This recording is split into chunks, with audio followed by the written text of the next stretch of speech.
श्री राम समर्थ। फरवरी 11। माया के फंदे से छूटने के लिए नामस्मरण ही साधन।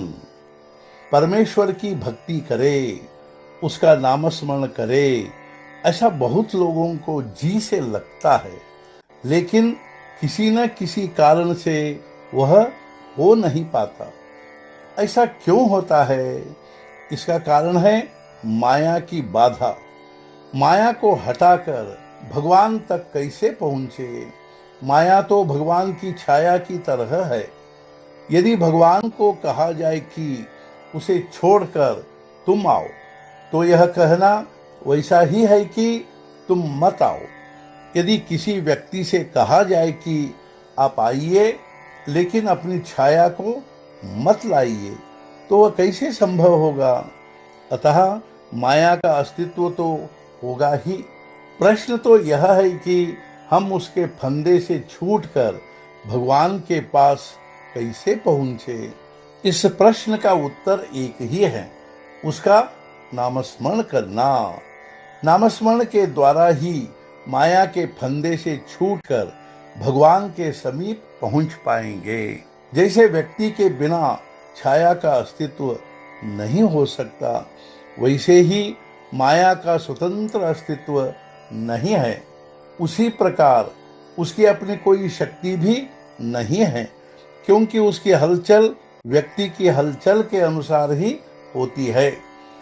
भले व्यक्ति दिखाई न दे, लेकिन उसकी छाया दिखाई देती है।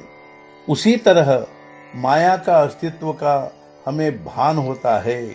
माया का अधिकार ईश्वर पर नहीं है।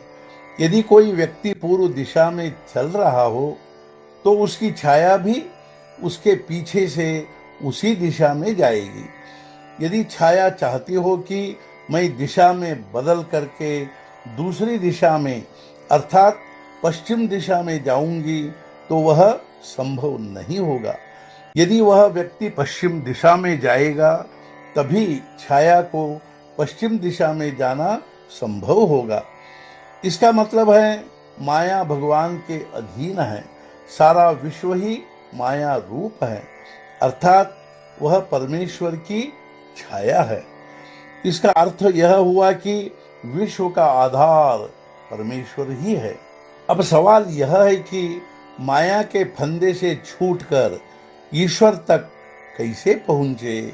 मानो कि किसी व्यक्ति को बहुत बड़े मालदार से मिलना है, किंतु सीधे उसके पास तो पहुंच नहीं सकते, क्योंकि उसके दरवाजे पर पहरेदार कुत्ते आदि हैं। उनके चंगुल से छूट पाएंगे, तभी मालिक से मिल पाएंगे।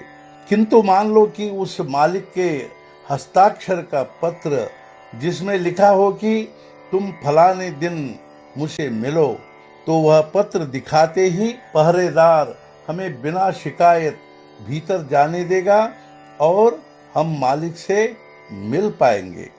उसी तरह यदि हम नामस्मरण अर्थात भगवान के हस्ताक्षर का पत्र ले जाएं, तो माया रूपी पहरेदार भगवान के हस्ताक्षर देखकर भीतर जाने देगा और हम भगवान से मिल पाएंगे। इसलिए माया के फंदे से मुक्त होने के लिए नामस्मरण ही एकमात्र उपाय है। हमें नामस्मरण में तल्लीन होना चाहिए और शरीर का विस्मरण होना चाहिए। देह बुद्धि का विस्मरण होकर नामस्मरण करने का मतलब है निर्गुण होना। यदि भगवान कंजूस है, तो नाम भक्ति का दान देने में है, अतः उसे मनाना चाहिए और उससे यही मांगा जाए कि नामस्मरण के प्रति प्रेम निर्माण हो। भगवान अगर संभव हुआ तो सब कुछ दे देगा, लेकिन नामस्मरण के प्रति प्रेम शायद ही देगा। इसलिए हमें मांगना चाहिए केवल प्रेम।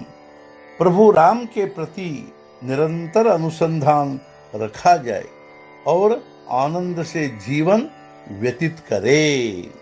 आज का मुख्य विचार विषय की उर्मी माया का स्मरण है और नामस्मरण भगवान का स्मरण है। सद्गुरुनाथ महाराज की जय। जय जय रघुवीर समर्थ।